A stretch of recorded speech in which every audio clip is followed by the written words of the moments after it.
Parce que les règles ont changé depuis le tournage de cette vidéo dimanche dernier et qui a été diffusée sur les ondes d'une télévision communautaire en Haute-Côte-Nord et sur le web. 4 personnes sont présentes dans la sacristie de l'église de Forestville et comme on peut le voir sur les images, la communion est donnée par le prêtre. Mais les règles établies entre l'Assemblée des évêques du Québec et le ministère de la Santé ont changé depuis la fin de semaine dernière. Dorénavant, seulement 3 personnes maximum seront dans l'église pour célébrer une messe de confinement sans paroissiens et ils vont rester immobiles à 2 mètres les uns des autres. La communion sera aussi abandonnée.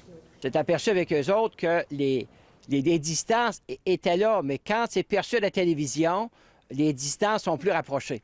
Alors à ce moment-là, on s'est reparlé et puis d'être plus strict sur des personnes qui se mettent en place, qui ne bougent plus. Et c'est un peu comme on fait à la Nativité de Jésus, là.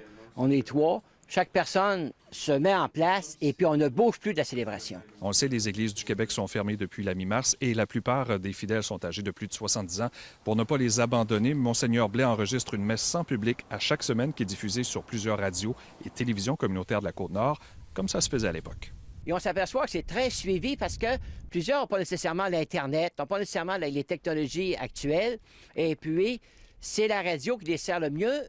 Et ce qu'ils me disent en plus, ça nous permet de nous asseoir chez nous sur une chaise de confortable, là, et puis d'être en mesure d'écouter ça bien simplement, et ça devient une méditation prolongée pour nous autres. Donc, c'est une intériorité qui vient les chercher plutôt qu'uniquement le cadre visuel on est tout habitué. Signe que la population a besoin de se recueillir en ce temps de pandémie, les visites sur le site Internet diocèsebc.net ont doublé en un mois, selon la responsable.